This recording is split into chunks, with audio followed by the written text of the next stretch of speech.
Let's map, pick any two plate from the map above and complete the table given below.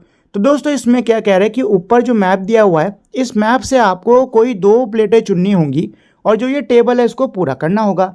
तो यहाँ पे दोस्तों आप कोई भी दो प्लेटें ले सकते हो उसमें से। चलो एक काम करते हैं, इंडो ऑस्ट्रेलियन प्लेट ले लेते हैं और नॉर्थ अमेरिकन प्लेट ले लेते हैं। ठीक है, नॉर्थ अमेरिकन और इंडो ऑस्ट्रेलियन ये दोनों प्लेटों को ले लेते हैं। तो अब यहाँ पे पहले तो आप प्लेटों के नाम डालोगे जो कि है इंडो ऑस्ट्रेलियन प्लेट और नॉर्थ अमेरिकन प्लेट। ठीक है, इसके बाद में है कॉन्टिनेंट। तो ये कौन से कॉन्टिनेंट में पड़ती हैं?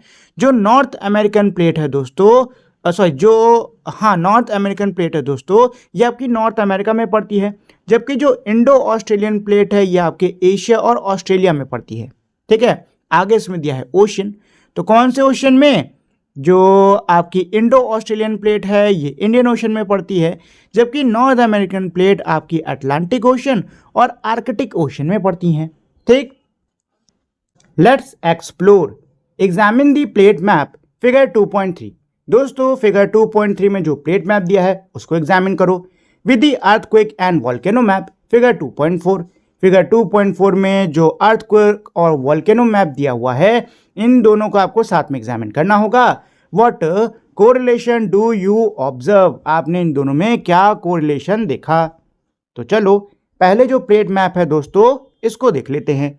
तो इसमें आप देख सकते हो कि हमारी बड़ी बड़ी प्लेटें दी हुई हैं, जैसे कि ये है इंडिया, और इंडिया किस में आता है? इंडो ऑस्ट्रेलियन प्लेट में। ठीक है, ये आप देख सकते हो कितनी बड़ी प्लेट है, ये पूरी इसने ऑस्ट्रेलिया को भी, मतलब ऑस्ट्रेलिया भी इसी प्लेट के ऊपर है कि नहीं दोस्तों? इसके अलावा ये यहाँ पे यूरेशिया प्लेट है, कितनी बड़ी है।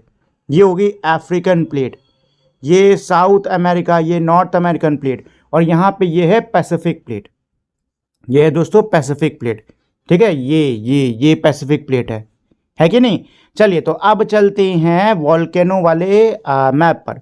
तो ये जो दोस्तों मैप है इसके अंदर एक्टिव वोल्केनो और अर्थक्वेक ये दोनों दिए हुए हैं। एक्टिव वोल्केनो ब्लैक ट्रायंगल्स हैं, जबकि जो अर्थक्वेक ओरिजिन है ये आपके रेड सर्कल है। ठीक, तो यहाँ पे आप इन दोनों मैप्स को मिलाओगे तो एक चीज़ पाओगे कि जो ये वोल्केनोज हैं और ये अर्थक्वेक हैं ये ज़्यादातर कहाँ पर आ रहे हैं? ये ज़्यादातर कहाँ पर हैं?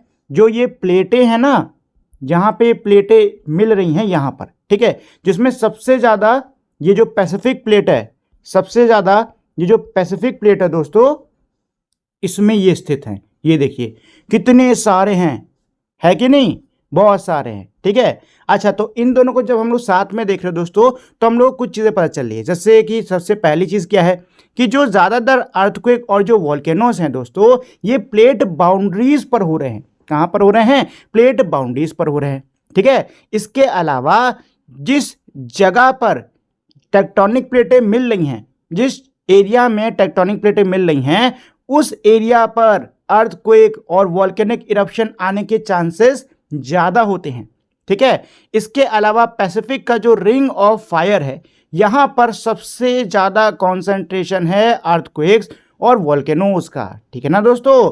तो इसके आंसर में आप यही लिखोगे, most earthquake and volcanoes occur along plate boundaries, area where tectonic plate met are more prone to earthquake and volcanic eruption. और लास्ट में लिख देना the Pacific ring of fire has the highest concentration of earthquakes and volcanoes. Let's explore, observe the map showing the distribution of earthquakes and volcanoes figure 2.4। Figure 2.4 के अंदर जो map दिया है जिसमें अर्थक्वेक और वोल्केनोज कहाँ पर कैसे क्या है वो दिखाए हुए हैं उसको ऑब्जर्व करिए। Can you identify which continents and countries are located around the ring of fire with the help of atlas और आ ग्लोब। ग्लोब या एटलस की सहायता से आपको आइडेंटिफाई करना होगा, पहचानना होगा उन देशों को, उन कॉन्टिनेंट, उन महाद्वीपों को जो कि रिंग ऑफ फायर के आसपास पड़ते हैं। तो रिंग ऑफ फायर किसको बोलते हैं दोस्तों? ये जो है ना इसको बोलते हैं रिंग ऑफ फायर। ठीक है, ये होता है आपका रिंग ऑफ फायर। और इसके आसपास भाई कॉन्टिनेंट कौन से हैं? ये आपका ऑस्ट्रेलिया हो गया दोस्तों, ये है एशिया, ये हो गया नॉर्थ अमेरिका और ये हो गया आपका साउथ अमेरिका। ठीक, इसके अलावा देशों की बात करूं तो इधर आपका जापान पड़ता है, इंडोनेशिया, फिलीपींस, इसके अलावा न्यूजीलैंड भी यहीं पर है और पापुआ न्यू गिनी भी यहीं पर है। इसके अलावा जो रशिया है दोस्तों वो भी इधर ही पड़ता है, ठीक है। United States, Alaska, west coast ये इधर आएगा, कनाडा यहाँ पर पड़ेगा। तो बहुत सारे देश हैं यहाँ पर, ठीक है दोस्तों। चलिए आगे बढ़ते हैं, let's explore. Does India have a risk of earthquakes? क्या इंडिया में अर्थक्वेक्स आने का खतरा है? India has experienced some major earthquake in the past. अतीत में भारत के अंदर कई सारे बड़े बड़े अर्थक्वेक्स देखे गए हैं, resulting in thousands of death, जिसकी वजह से हजारों मौतें हुई। A large earthquake in a densely populated country like India can cause severe damage to life and the environment. ऐसे देश में जहां पर जनसंख्या बहुत ज़्यादा है, जैसे कि भारत हो गया, ऐसे देश में जो दोस्तों ये अर्थक्वेक होते हैं, जो ये भूकंप होते हैं, ये बहुत ही ज़्यादा नुकसान पहुंचा सकते हैं जान को, जीवन को और इन्वायरमेंट को। Can you find out which region is more vulnerable to earthquakes? क्या आप पता लगा सकते हो दोस्तों कि कौन से क्षेत्र हैं जहां पर अर्थक्वेक आने की संभावना ज़्यादा है, जहां पे अर्थक्वेक का खतरा ज़्यादा होता है? Why do you think human lifes are at risk? क्या लगता है आपको कि जो मनुष्य जीवन है वो खतरे में क्यों है? ठीक है, तो इसमें सबसे पहले तो जो पहला सवाल था इसमें दोस्तों कि do India have a risk of earthquake, तो इसका जवाब मैं देता हूं। तो इसका जवाब है दोस्तों यस, हाँ, इंडिया जो है वो अर्थक्वेक प्रोन एरिया में आता है। इसका रीज़न ये है कि जो इंडिया प्लेट है, या जिसको आप लोग क्या बोलते हैं इंडो ऑस्ट्रेलियन प्लेट है, ये लगातार यूरेशिया प्लेट से क्या है, कोलाइड कर रही है। ठीक है, जो प्लेट वाला मैप है यहाँ पे आप देख सकते हो दोस्तों कि ये जो इंडो ऑस्ट्रेलियन प्लेट है ये यूरेशिया प्लेट से क्या होती है, लगातार कोलाइड करती रहती है, जिसकी वजह से यहाँ पर अर्थक्वेक्स आते हैं। ठीक है दोस्तों, चलिए अब इसमें आगे ये क्वेश्चन था कि कौन से जो जगह हैं वो ज़्यादा वनरेबल हैं अर्थक्वेक के, मतलब जहाँ पर ज़्यादा ही आते हैं। तो आंसर है दोस्तों आपका हिमालयन रीजन हो गए और नॉर्थ ईस्ट इंडिया हो गया, इधर काफ़ी अर्थक्वेक आते हैं। जम्मू कश्मीर, उत्तराखंड, हिमाचल प्रदेश, बिहार, गुजरात, अंडमान निकोबार, ठीक है ना, तो यहाँ पे अर्थक्वेक आते रहते हैं। Why are human lifes at risk? जो ह्यूमन लाइफ है ये रिस्क में भाई क्यों होती है अर्थक्वेक के टाइम पे? देखो, अर्थक्वेक जब आता है बहुत जोर से तो उसकी वजह से जो बिल्डिंगें हैं, इमारतें हैं, ये कोलैप्स करती हैं, ठीक है ना, ये गिर जाती हैं। तो इससे जो है बहुत ज़्यादा इम्पैक्ट पड़ता है लोगों के जीवन पर भी और इन्वायरमेंट पर भी। इसके अलावा अर्थक्वेक की वजह से लैंडस्लाइड्स भी हो जाते हैं, है कि नहीं, और गैस, इलेक्ट्रिसिटी इनका भी लीक होता है। साथ ही में अगर अच्छे से बिल्डिंग नहीं बनी है तो अर्थक्वेक आएगी, वो टूट जाएगी, उसमें दब करके लोग मर सकते हैं। ठीक है, इसके अलावा रेस्क्यू में भी काफ़ी ज़्यादा दिक्कतें आती हैं। ठीक है दोस्तों, तो कई सारी यहाँ पे explore, look carefully at this photograph. नीचे जो फोटोग्राफ दी हुई है, तस्वीर दी हुई है, उसको ध्यान से देखिए and answer the following question. और अब ये जो क्वेश्चंस हैं इनके आंसर देने होंगे। तो पहला क्वेश्चन है दोस्तों, what do you think cause this situation? क्या लगता है आपको इस फोटोग्राफ में जो आपको परिस्थिति नजर आ रही है दोस्तों, ये किसकी वजह से हुई है?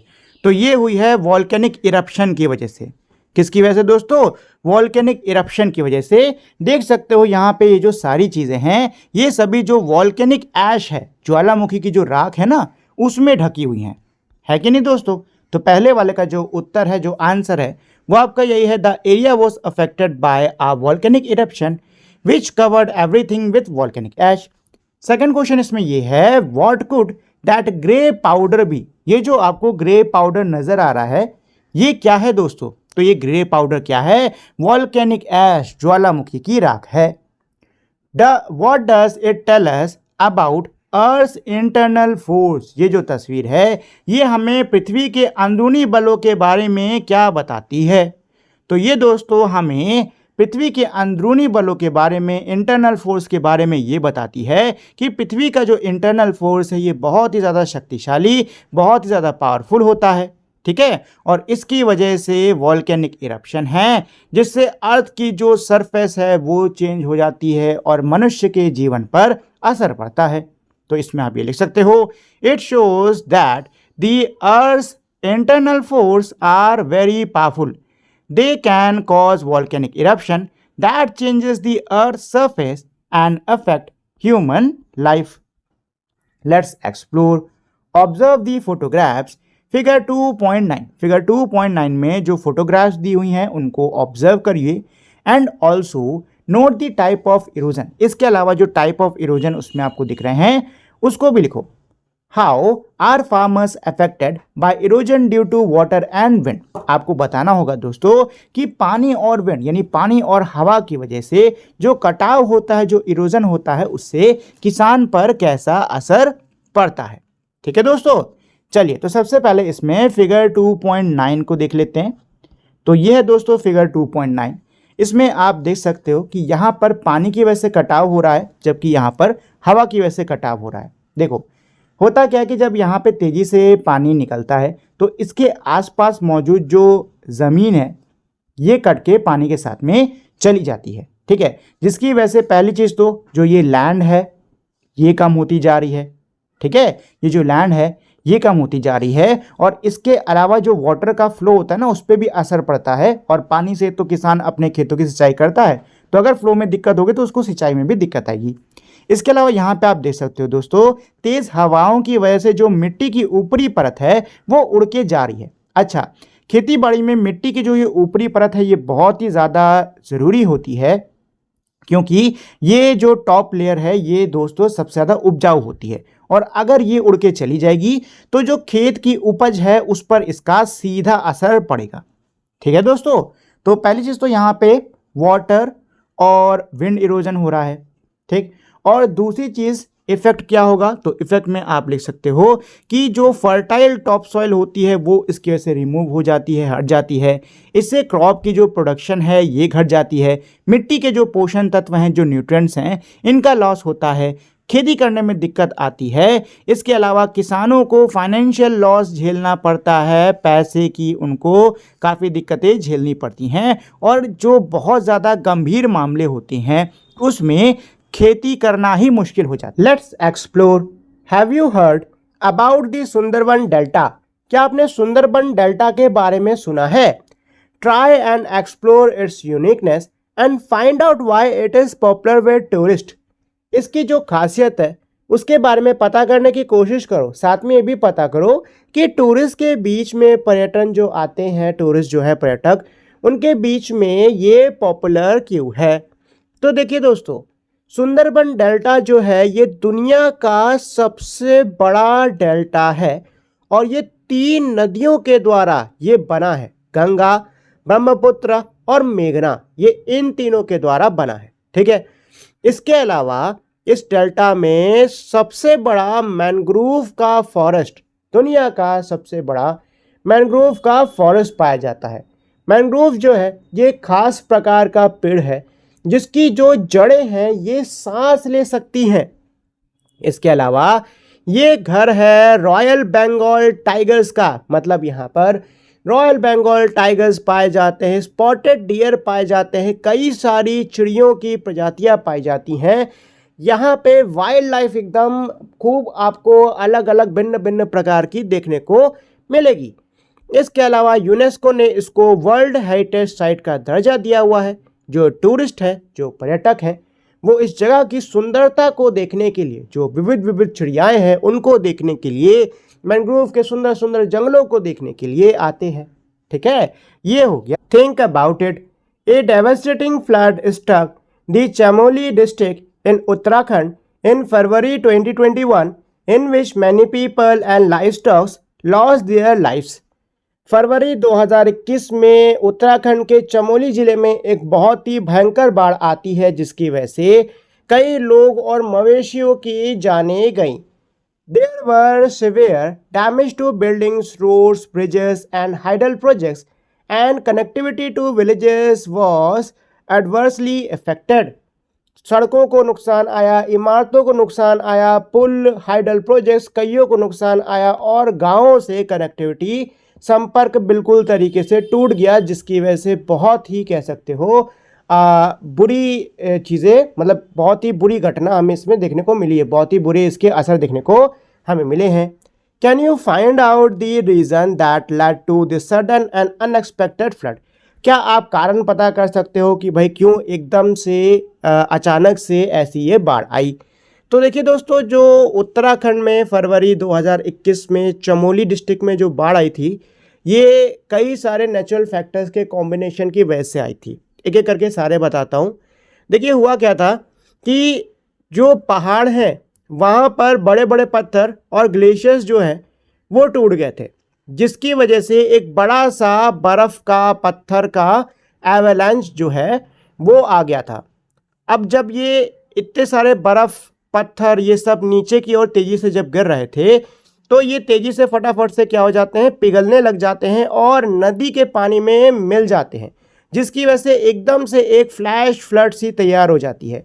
ये जो फ्लैश फ्लड थी ये अपने साथ में मलबा, पत्थर, कीचड़ ये सब बहा करके ला रही थी, और इस सब जो चीज़ें हैं इन्होंने इमारतों को, जगहों को, चीज़ों को सबसे ज़्यादा जो है वो नुकसान पहुंचाया है। इसके अलावा जो हिमालय की ट्रेन है वो भी कैसी है, खड़ी है। मतलब जब ऊपर से ये पूरी फ्लैश फ्लड नीचे आ रही थी बहते हुए, तब इसकी रफ्तार और भी ज़्यादा तेज़ होती गई, जिसकी वजह से इस बाढ़ से होने वाला जो डिस्ट्रक्शन है वो और भी ज़्यादा बढ़ गया था। ठीक है दोस्तों, तो ये था पूरा रीज़न क्यों आई थी यहाँ पर। Let's explore. Observe the land forms around your school और resident and try to identify which agent may have created them.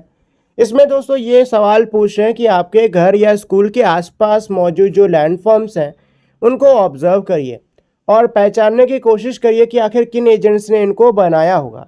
ठीक है, तो आपके स्कूल और घर के आसपास जो भी लैंडफॉर्म्स हैं उनको आपको देखना होगा और कोशिश करनी होगी पहचानने की कि इन लैंडफॉर्म्स, ये जो लैंडफॉर्म्स है इसकी वजह से। Let's explore.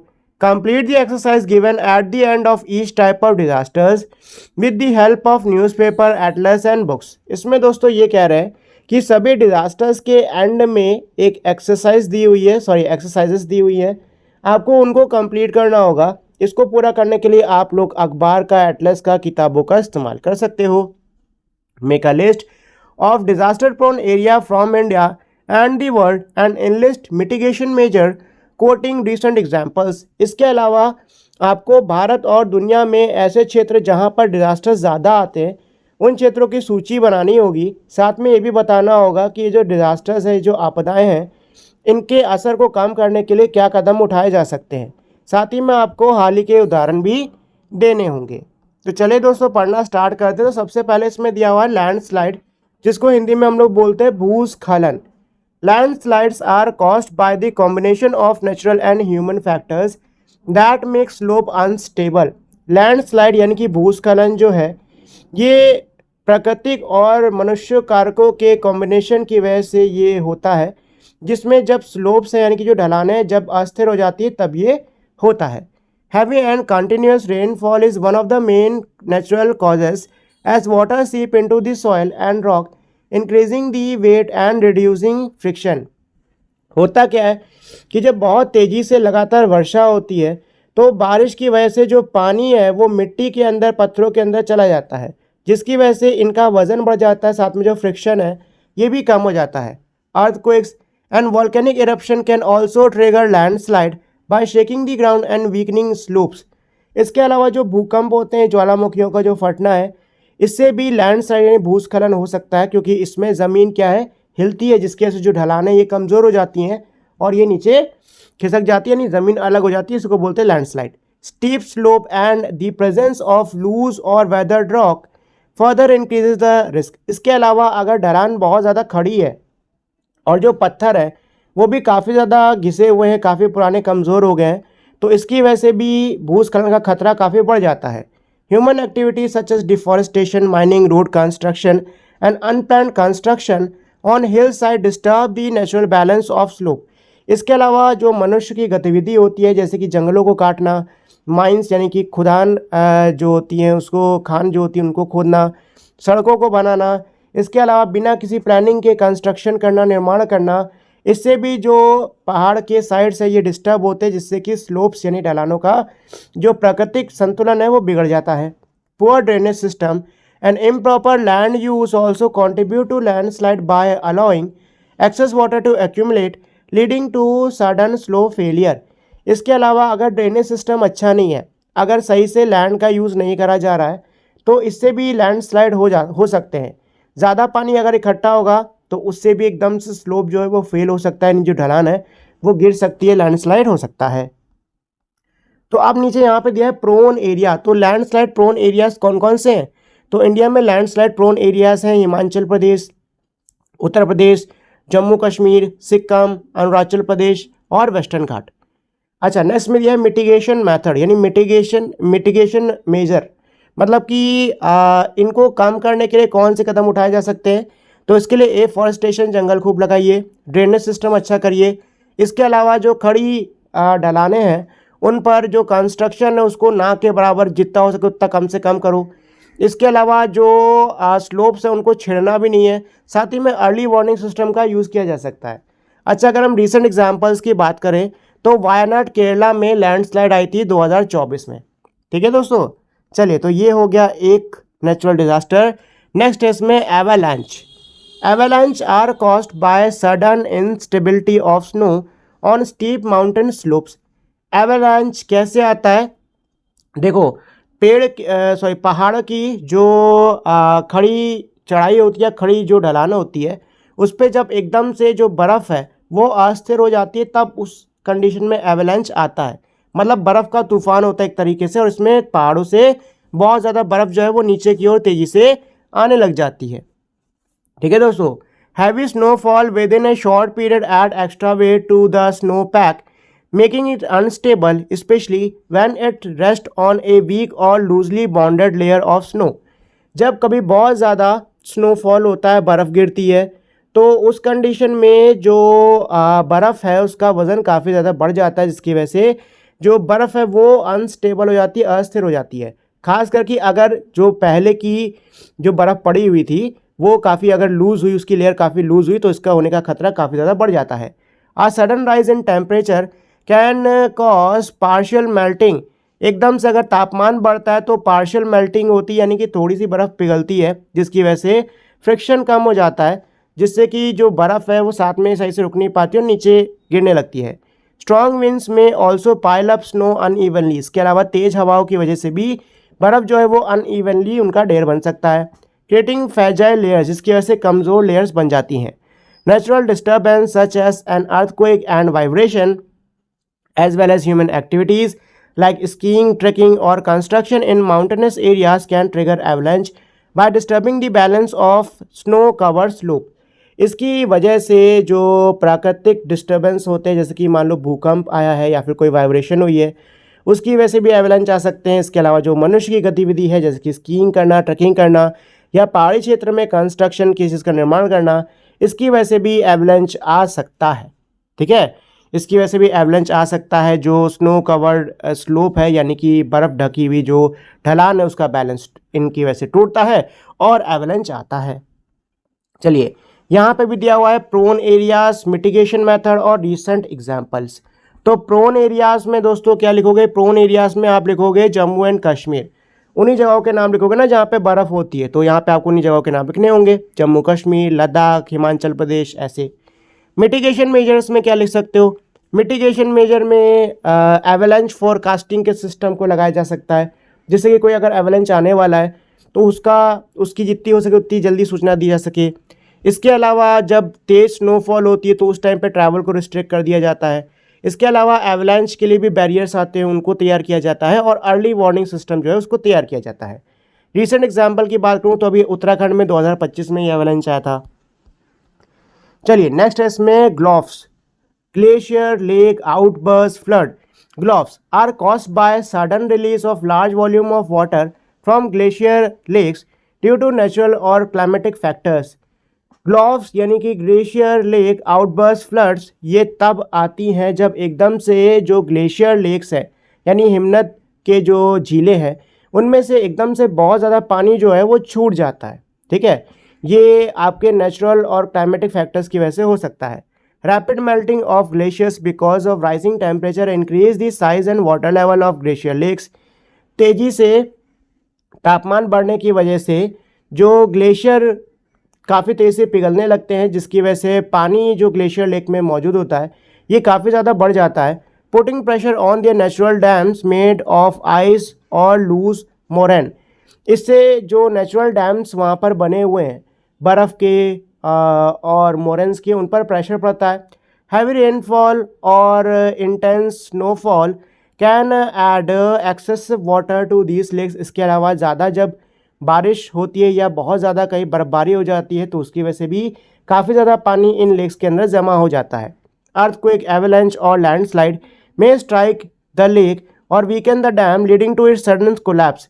भूकंप आने की वजह से, एवलांच की वजह से या भूस्खलन की वजह से जो लेक है ये कमज़ोर हो जाती है, जो डैम है, जो ये नेचुरल बांध है, ये कमज़ोर हो जाता है, जिसकी वजह से एकदम से कोलैप्स होता है। और इसका रिज़ल्ट ये है कि जो इकट्ठा किया हुआ बहुत सारा पानी है ये एकदम से बहुत तेज़ी से नीचे की ओर बहने लगता है। बहुत ही जल्दी ये बहुत ही विध्वंसक बाढ़ का रूप ले लेता है। चलिए प्रॉन एरियाज फिर से इसमें भी कर लेते हैं। प्रॉन एरियाज, मिटिगेशन मेथड और मेजर्स और रीसेंट एग्जाम्पल। तो प्रॉन एरियाज में इसमें आ जाएगा दोस्तों, अभी हाल ही में देखिए वहाँ पर आई थी, ये क्या बोलते हैं, क्या नाम है मुझे याद नहीं आ रहा उसका, उत्तराखंड में आई थी। इसके अलावा सिक्किम ये भी इसके प्रॉन एरिया में आएगा। इसके अलावा हिमाचल प्रदेश, लद्दाख, अरुणाचल प्रदेश ये सभी आते हैं प्रॉन एरियाज में, ठीक है। और मिटिगेशन मेजर, भाई मिटिगेशन मेजर में तो यही है कि मॉनिटर करने की ज़रूरत है, जो ग्लेशियर लेक्स हैं इनको मॉनिटर करने की ज़रूरत है, इन पर नज़र रखने की ज़रूरत है। इसके अलावा अर्ली वार्निंग सिस्टम को स्टैब्लिश करने की भी बहुत ज़्यादा ज़रूरत है, क्योंकि देखिए इसको रोक नहीं सकते, ठीक है, इसको रोक नहीं सकते, सिर्फ वार्निंग दे सकते हो ताकि जो लोग हैं वो सुरक्षित जगह तक पहुंच सके। इसके अलावा जो ड्रेनेज है लेक्स का, इसको कंट्रोल किया जा सकता है। साथ ही में ऐसे क्षेत्र जहां पर ये बाढ़ आ सकती है ऐसे या आ चुकी है, वहां पर सेटलमेंट को किसी भी कंडीशन में नहीं रखना है, ठीक है। अगर मैं रीसेंट एग्जांपल की बात करूं तो सिक्किम में 2023 में ऐसा एक इंसिडेंट देखने को मिला था। चलिए डस्ट स्टॉर्म।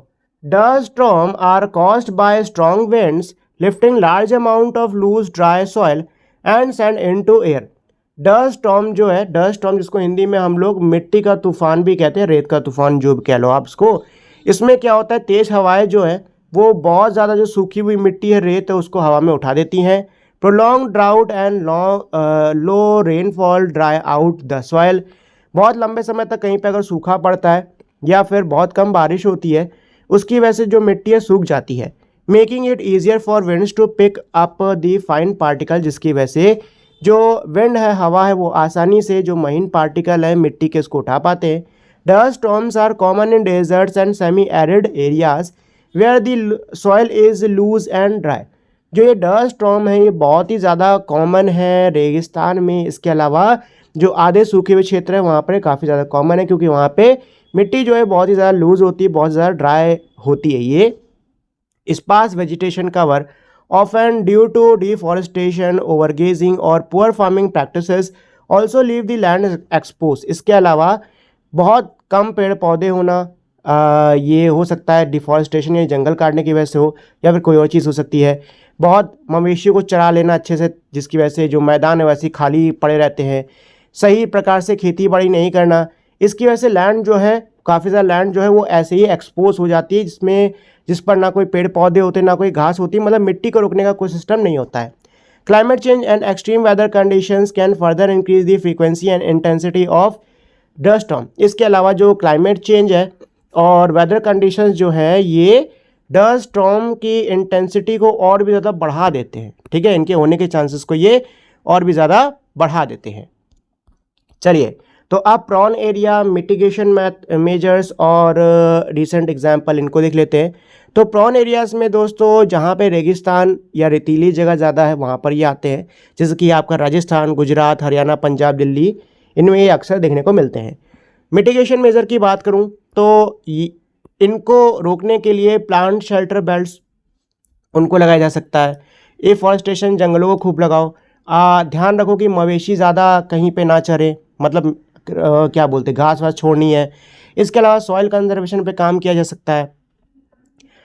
अगर मैं रिसेंट एग्जांपल की बात करूं तो अभी राजस्थान दिल्ली में 2024 में डस्ट स्टॉर्म। क्वेश्चन है what are the sources of energy that are required to cause movement associated with the internal force of the earth. मतलब क्या है, यहां पर पूछ रहे दोस्तों कि पृथ्वी के जो इंटरनल फोर्सेस यानी अंदर जो काम चल रहा है उसकी ऊर्जा कहां से मिल रही है, बस ये पूछा जा रहा है। मतलब आसान शब्दों में आप ये कह सकते हो, क्वेश्चन पूछ रहा है पृथ्वी के अंदर जो भूकंप, ज्वालामुखी, जो पर्वत बन रहे हैं या फिर जो प्लेट्स की मूवमेंट हो रही है, इन सबको चलाने के लिए जो ऊर्जा है, एनर्जी है, ये कहाँ से आ रही है, बस यही पूछा जा रहा है। तो दोस्तों चैप्टर की शुरुआत में हम लोगों ने पढ़ा था कि अर्थ के अंदर हीट एनर्जी जो है ये स्टोर है, ठीक है। इसके अलावा मेंटल के बारे में पढ़ते समय हम लोगों ने कन्वेक्शन करंट्स के बारे में जाना था कि कैसे कन्वेक्शन करंट्स की वजह से जो टेक्टोनिक प्लेट्स हैं ये मूव करती हैं, ठीक है। तो यही इसका आंसर है। नेक्स्ट क्वेश्चन है इसमें relate various physiographic divisions you have studied in earlier grades with various endogenic force responsible for their origins. तो दोस्तों ये जो क्वेश्चन है बहुत ही ईजी है, लेकिन इसमें ना पहले जो फिजिकोग्राफिक डिवीजन और जो एंडोजेनिक फोर्स है इन दोनों के बारे में जान लो। तो फिजिकोग्राफिक डिवीजन किसको बोलते हैं? जो बड़े बड़े ज़मीन के टुकड़े होते हैं ना, जैसे कि पहाड़, पठार, मैदान, यहाँ पे उनकी बात हो रही है। तो क्वेश्चन बस ये पूछ रहा है। अच्छा, एंडोजेनिक फोर्स के बारे में बताना भूल गया। एंडोजेनिक फोर्स यानी कि वो फोर्स जो कि एंडो यानी अंदर से लगे, यानी पृथ्वी के अंदर काम करने वाले बल। सवाल यहाँ पे ये पूछ रहा है कि बताओ कि जो अलग अलग ये फिजिकोग्राफिक डिवीज़न हैं, यानी कि ये जो पहाड़, पठार, मैदान या फिर जो घाटियाँ हैं जिनके बारे में आपने पहले के क्लासेस में पढ़ा हुआ है, ये कैसे बने, इनको मतलब इनके बनने के लिए कौन से एंडोजेनिक यानी आंतरिक बल जो है ना वो रिस्पॉन्सिबल है, बस ये आपको बताना होगा, ठीक है। तो इसमें आप हिमालयाज़ के बारे में बता सकते हो। हिमालयाज़ के बारे में आपने पढ़ा हुआ है। हिमालयाज़ कैसे बना है? जब इंडियन और यूरेशियन प्लेट जो है इनके बीच में कोलिजन हुआ था तो फोल्डिंग की वजह से ये बना है, ठीक है। इसके अलावा जो डेक्कन प्लेट्यू है, दक्कन का पठार कैसे बना है? वॉल्केनिक एक्टिविटी की वजह से बना है। रिफ्ट वैलीज कैसे बनती हैं? फॉल्टिंग की वजह से। ब्लॉक माउंटेन्स ये भी फॉल्टिंग की वजह से। और वॉल्केनोस वॉल्केनिक एक्टिविटीज़ की वजह से, ठीक है। ज़्यादा नहीं, बस 4-5 लिख दो, इतने बहुत होंगे, ठीक है दोस्तों।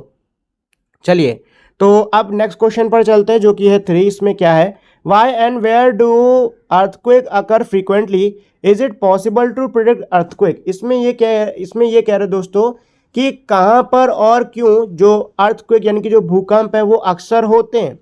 क्या अर्थक्वेक होने वाला है इसका अंदाज़ा लगा पाना संभव है? इसमें ये पूछा जा रहा है। तो देखो दोस्तों, जो अर्थक्वेक है ये कब होते हैं? जो टेक्टोनिक प्लेट्स है ना उनकी मूवमेंट, जब उनमें एकदम से मूवमेंट होती है तो अर्थक्वेक होते हैं, ठीक है। और ये अक्सर जो प्लेट्स की बाउंड्रीज होती हैं वहाँ पर ये ज़्यादा होते हैं, जैसे कि हिमालय रीजन हो गया, पैसिफिक रिंग ऑफ फायर हो गया यहाँ पर। और अभी वर्तमान में साइंटिस्ट फिलहाल तो अभी प्रिडिक्ट नहीं कर पाते हैं कि अर्थक्वेक कब आएगा या किस जगह पर आएगा, इसका प्रिडिक्ट कर पाना फिलहाल तो अभी पॉसिबल नहीं है। तो आंसर में लिखोगे earthquake occurs due to sudden movement of tectonic plate along faults. They occur most frequently along plate boundaries such as Himalaya region and Pacific Ring of Fire. At present, scientists cannot predict the exact time and place of an earthquake. Next इसमें question number 4 है plate movements are responsible for distribution of earthquake and volcanoes. Explain. तो इसमें ये पूछा जा रहा है दोस्तों कि जो प्लेट मूवमेंट्स हैं ये अर्थक्वेक और वॉल्केनो से इनका क्या संबंध है, ये आपको बताना है बेसिकली। मतलब इसमें कह तो ये रहता है कि जो प्लेट मूवमेंट्स हैं ये रिस्पॉन्सिबल है, मतलब ये जिम्मेदार है जो अर्थक्वेक वॉल्केनोस का डिस्ट्रीब्यूशन है ना उसके लिए।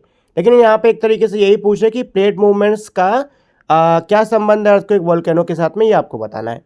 तो देखो दोस्तों, जो पृथ्वी की क्रस्ट है, ठीक है, ये टेक्टोनिक प्लेट्स में क्या है, डिवाइडेड है। और जब ये प्लेट्स आपस में कोलाइड करती हैं, लड़ती हैं, एक दूसरे से दूर जाती हैं, खिसकती हैं एक दूसरे के अगल बगल में, तो इसकी वजह से स्ट्रेस जो है ना ये रिलीज होता है, जिसकी वजह से भूकंप आते हैं, ठीक। कुछ प्लेट्स की जो बाउंड्रीज है वहाँ पर जो क्रैक्स है उससे जो मैग्मा है वो निकलता है, और वॉल्केनोस इससे फॉर्म होते हैं। इसीलिए जो अर्थक्वेक और जो वॉल्केनोस है ये ज़्यादातर जो प्लेट की बाउंड्रीज है ना वहीं पर होते हैं। तो आंसर में आप ये लिख सकते हो, earth crust is divided into tectonic plates when these plates collide, move apart और slide past each other, stress is released causing earthquakes at some plate boundaries. Magma rises through cracks and form volcanoes. Therefore, most earthquakes and volcanoes occur near plate boundaries. Next question 5 है इसमें, draw and label a diagram of meander and a delta. तो दोस्तों यहाँ पे आपको meander और delta इनका एक बढ़िया सा डायग्राम लेबल करके अच्छे से आपको बनाना होगा। ठीक है, तो बुक में दिया हुआ है वो आप यहाँ पे उसको ड्रॉ कर सकते हो। ठीक, चलिए क्वेश्चन नंबर 6 पर चलते हैं। How are deforestation and erosion associated with each other, explain. छठा क्वेश्चन ये पूछ रहा है कि बताइए जो डिफॉरेस्टेशन का मतलब क्या होता है, जंगलों को काटना, यानी कि जो ये जंगलों को काटना है और ये इरोजन है ये एक दूसरे से कैसे जुड़े हुए हैं ये आपको बताना होगा। ठीक है, मतलब इसमें यही कह रहे कि पेड़ों को काटने से मिट्टी कैसे कटती है, इसी का जवाब देना है। तो आंसर इसका ये है दोस्तों कि जो ट्रीज़ होते हैं यानी कि जो पेड़ की जड़ें होती हैं ये मिट्टी को ना रोके रखती हैं, मिट्टी को पकड़ के रखती हैं। जब आप पेड़ों को काट देते हो तो मिट्टी को रोकने के लिए कुछ होता नहीं, मतलब मिट्टी कैसे हो जाती, लूज हो जाती, ढीली हो जाती है। और जब तेज़ हवा चलती है या फिर पानी बहता है तो उसके साथ वो मिट्टी बह जाती है, जिसकी वजह से होता है सॉइल इरोजन। इससे जो मिट्टी की उपजाऊपन है वो क्या होता है, घटता है। ठीक है, और इससे बाढ़ का साथ ही में भूस्खलन का खतरा बढ़ जाता है। तो यहाँ पे आप आंसर में लिख सकते हो, trees hold the soil together with their roots, when forest are cut down the soil become loose and is easily carried away by wind and water. This causes soil erosion, reduce soil fertility and increases the risk of flood and landslide. चलिए next question number 7 पर चलते हैं दोस्तों। तो question number 7 क्या है, develop a plan to protect the land in your local areas from erosion. आपके local area में जो लैंड है, जो भूमि है, उसको इरोजन से बचाने के लिए आपको प्लान को क्या करना होगा, एक प्लान को डेवलप करना होगा। ठीक है, तो देखिए किसी भी जगह को अगर आपको इरोजन से बचाना है तो उसके लिए आप क्या कर सकते हो, सबसे पहले तो पेड़ों को लगाओ। जितने ज़्यादा पेड़ होंगे उतना ही इरोजन कम होगा। ठीक है, पेड़ों को लगाओ, जंगलों को कटने से रोको, डिफॉरेस्टेशन को रोको, है कि नहीं। इसके अलावा अगर फार्मिंग एरिया में हो तो कॉन्टोर फार्मिंग, टेरेसिंग इनका इस्तेमाल कर सकते हो, या फिर जो बुंड्स होते हैं, चेक डैम होते हैं, इनको बना सकते हो। ओवर ग्रेजिंग यानी जानवरों को बहुत ज़्यादा नहीं चराना, जो घास के मैदान होते हैं ना उस पर आप अगर खूब जानवरों को चरा दोगे तो जानवर सारी घास खा जाएंगे, मतलब जो ज़मीन है वो खुली होगी और तेज़ हवा में उड़ जाएगी। तो ज़्यादा जानवरों को बहुत ज़्यादा नहीं चरवा देना है। इसके अलावा ड्रेनेज सिस्टम को प्रॉपर मेंटेन करना है। ठीक है, तो ये कुछ पॉइंट्स हैं जिससे आप किसी भी एरिया को इरोजन से बचा सकते हो। चलिए क्वेश्चन 8 पर चलते हैं। क्वेश्चन 8 क्या है इसमें, which disaster do you think you might experience in your region. क्या लगता है आपके रीजन, आपके क्षेत्र में कौन सा डिजास्टर हो सकता है आपको अनुभव करने को मिले। Discuss A mitigation plan in your classroom. अपने क्लासरूम में मिटिगेशन का प्लान डिस्कस करना होगा। ठीक है, तो देखिए इसका जवाब, इस क्वेश्चन का जवाब डिपेंड करता है कि आप रहते कहाँ पर हो। एग्जाम्पल के लिए मान लो आप रहते हो उत्तर प्रदेश कन्नौज में, मान लो। ठीक है, मैं एग्जाम्पल ले रहा हूँ, मान लो आप कन्नौज में रहते हो। ठीक है, तो इस जगह यहाँ पे क्या आ सकती है, बाढ़ आ सकती है, नदी आती है ना, तो यहाँ पे बाढ़ आ सकती है, हीट वेव आता ही रहता है, थंडर स्टॉर्म आ सकता है, और अर्थक्वेक आने के खतरा कम है लेकिन आ सकता है। ठीक है, मिटिगेशन के लिए क्या कर सकते हो भाई, जो वेदर वार्निंग है उसको फॉलो करो। इमरजेंसी सप्लाईज, अगर कहीं पे कोई डिज़ास्टर आने के चांसेस हैं तो जो इमरजेंसी सप्लाईज होते हैं उनको तैयार रखो, है कि नहीं। इसके अलावा जो फ्लडेड एरियाज़ हैं उनसे दूर रहिए, पेड़ ज़्यादा लगाइए, पेड़ बहुत ज़रूरी है दोस्तों, जितने ज़्यादा लगाओगे उतना ही सही रहेगा। और जागरूकता फैलानी भी बहुत ज़्यादा ज़रूरी है। ठीक है, जागरूकता भी फैलानी चाहिए, मतलब लोगों को बताना है कि भैया ऐसी कोई परिस्थिति होती है तो क्या करना है। ठीक है, क्योंकि लोगों को अगर पता नहीं होगा तो कैसे खुद को बचाएंगे, है कि नहीं दोस्तों। चलिए, तो ये हो गया आपके 8th का आंसर। चलते हैं 9th पर। वैसे 8th का जो आंसर ना ये आप अपने हिसाब से अलग से भी कुछ दे सकते हो। चलो भाई 9 पर चलते हैं। Prepare a model of landforms created by underground water. तो अंडरग्राउंड वाटर के द्वारा जो लैंडफॉर्म्स तैयार किए जाते हैं उसका आपको मॉडल तैयार करना होगा। ठीक है, तो भाई ये तो मॉडल आपको खुद से ही तैयार करना है। इसमें आप गुफाएं, स्टेगलाइट और स्टेगमाइट, इनको सिंक होल, इन सबको उसमें आप ऐड कर सकते हो। तो मॉडल बनाना ये तो आपको खुद से ही बनाना होगा। यहाँ पे मैं आपको वीडियो पे थोड़ा बना के दिखाऊंगा। चलिए क्वेश्चन नंबर 10 पर चलते हैं। इसमें क्या है, what precautionary measure will you take if you are staying in an earthquake prone region. इसमें दोस्तों ये कह रहे हैं, मान लो आप किसी ऐसे क्षेत्र में हो जहाँ पर भूकंप बहुत आता है, तो वहाँ पर रहते टाइम आप कौन से सावधानी वाले कदम जो है वो उठाओगे। ठीक है, तो सबसे पहले तो अगर आप किसी ऐसी जगह पर रह रहे हो जहाँ भूकंप ज़्यादा आता है तो घर ऐसे बनवाओ जो कि अर्थक्वेक रेसिस्टेंट हो। ठीक है, ऐसे घर बनाए जाते हैं जो कि अर्थक्वेक रेसिस्टेंट होते हैं, मतलब वो भूकंप को सह लेते हैं। इसके अलावा जो हैवी फर्नीचर है ना उसको सिक्योर करो, मतलब कीलों से या किसी चीज़ से उसको अच्छे से रोक के रखो। इमरजेंसी की किट हमेशा तैयार रखो। ठीक है, और अगर कभी भूकंप आए तो सबसे पहले तो कोशिश करो ओपन जगह में रहने की। अगर ओपन जगह में नहीं हो, घर के अंदर हो, तो जो हैवी, जो मतलब कि बढ़िया मजबूत फर्नीचर हो ना, उसी के अंदर जाओ, उसके पैर को कस करके पकड़ो और अपने सिर को ऐसे बंद ढाप करके वहाँ पर बैठ जाओ। ठीक है, हिलना डुलना नहीं ज़्यादा, खिड़की से दूर रहना। ठीक, खिड़की विड़की से दूर रहना। और जब शेकिंग रुक जाए, एकदम हिलना डुलना रुक जाए, तो ओपन एरियाज में चले जाओ। ठीक है, जितनी जल्दी हो सके ओपन एरियाज में चले जाओ, क्योंकि भूकंप के बाद ना आफ्टर शॉक भी आते हैं। ठीक है, चलो तो ये सारी चीज़ें आप कर सकते हो। नेक्स्ट क्वेश्चन नंबर 11 पर चलते हैं। इसमें क्या है, prepare a map showing landform associated disasters that happen in the current calendar year।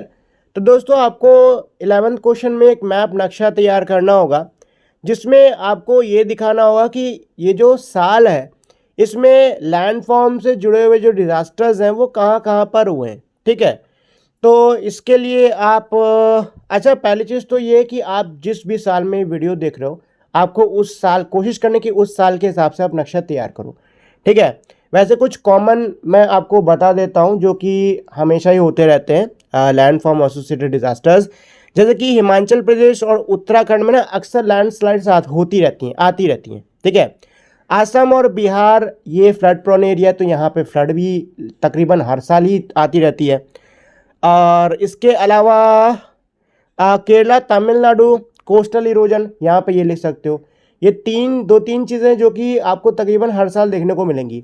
इसके अलावा जो भी लेटेस्ट आपके इस ईयर में जो भी डिज़ास्टर्स मतलब कि क्या बोलते हैं, जो भी लैंडफॉर्म है आपके एसोसिएटेड डिजास्टर्स से रिलेटेड, उसके बारे में आप इंटरनेट से सर्च करके उस मैप में ऐड कर सकते हो। ठीक है, नेक्स्ट इसमें क्वेश्चन नंबर 12 है, create a poster showing landforms that are considered to be secret और important in your region and add the folk story associated with them. तो देखिए दोस्तों इसमें क्या कह रहे हैं कि आपके क्षेत्र से जुड़े हुए जो ऐसे लैंडफॉर्म्स हैं जिनको कि पवित्र माना जाता है, जो कि आपके क्षेत्र के लिए बहुत ज़्यादा महत्वपूर्ण है, तो ऐसे लैंडफॉर्म्स के लिए आपको पोस्टर बनाना होगा। इसके अलावा जो फोक स्टोरी जुड़ी हुई है उसके साथ में वो भी आपको देना होगा। ठीक है, तो पोस्टर ये आपको जो भी आपके क्या बोलते हैं क्षेत्र में जो भी पवित्र लैंडफॉर्म है ना उसके हिसाब से आपको बनाना है। वैसे मैं कुछ एग्जांपल्स दे सकता हूँ। चाहो तो आप रिवर गंगा पे पोस्टर बना सकते हो, हिमालय पे बना सकते हो, गोदावरी हिल, नर्मदा हिल, इन सब पे बना सकते हो। मतलब ये कि अपने एरिया के हिसाब से बनाना। ठीक है दोस्तों, चलिए क्वेश्चन 13 पर चलते हैं। इसमें क्या है, document a case of a disaster that hit your region in past, highlight its effect on various human activities.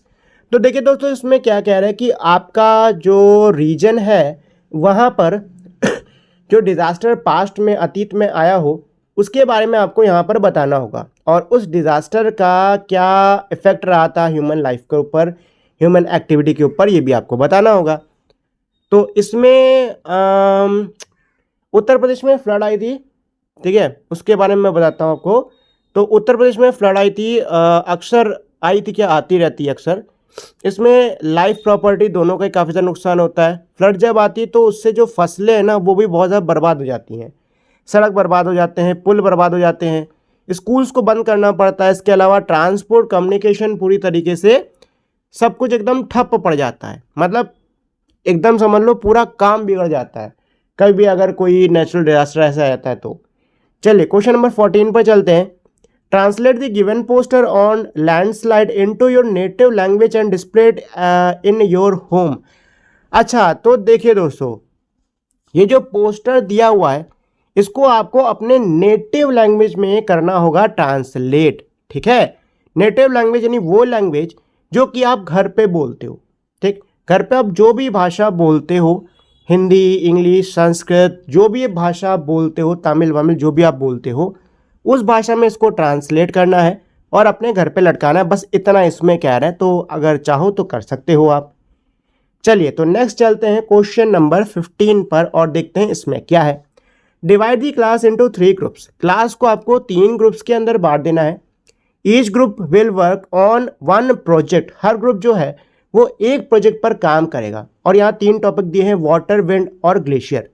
The project should highlight the cause, impact on human life and the environment and mitigation measures. जो हर एक group है वो जो project बनाएगा उस project के अंदर आपको हाईलाइट करने होंगे इनके कॉज, इनके इम्पैक्ट क्या है ह्यूमन लाइफ पर, एनवायरनमेंट पे ये, और इसके अलावा मिटिगेशन मतलब इनका जो इफेक्ट होने वाला है उसको कम करने के लिए क्या कदम उठाए जा सकते हैं, ये सब आपको मेंशन करना होगा अपने प्रोजेक्ट पर। तो ये प्रोजेक्ट वर्क है, छोटा सा प्रोजेक्ट वर्क है, ज़्यादा बड़ा नहीं करना। अगर आप लोग चाहो तो अपने क्लास में ये कर सकते हो, ठीक है। ग्रुप बना लेना ऐसे करके कि एक ग्रुप वाटर पर काम करेगा, दूसरा विंड पर और तीसरा ग्लेशियर पर, ठीक है। कॉजेस में आप उसमें लिख सकते हो हैवी रेनफॉल, फ्लड, इन सब को उसमें आप इंक्लूड कर सकते हो। इम्पैक्ट में भाई बाढ़ वाढ़ आती है तो उससे फसल बर्बाद हो जाती है, मिट्टी कट जाती है, ये सब लिख सकते हो। मिटिगेशन के लिए लिख सकते हो कि पेड़ पौधे लगाओ, मतलब जंगल लगाओ, डैम्स बनाओ, ये सब लिख सकते हो। तो ऐसे करके आपको प्रोजेक्ट बनाना है, ज़्यादा बड़ा नहीं, छोटा सा ही बनाना, ठीक है दोस्तों। चलिए तो ये तो था ये पूरा का पूरा चैप्टर। उम्मीद करता हूँ आपको ये चैप्टर अच्छे समझ में आ गया होगा, साथ ही में आपको इस पूरे वीडियो को देखने में मज़ा भी आया होगा। तो जाने से पहले दोस्तों एक छोटी सी रिक्वेस्ट करना चाहूँगा कि अगर आपको ये वीडियो अच्छी लगी हो, अगर ये वीडियो आपके काम की हो, तो प्लीज़ आप लोग इस वीडियो को लाइक, शेयर और मेरे चैनल को सब्सक्राइब कर दीजिएगा। तो अब हम लोग मिलेंगे हमारी अगली वीडियो में, तब तक के लिए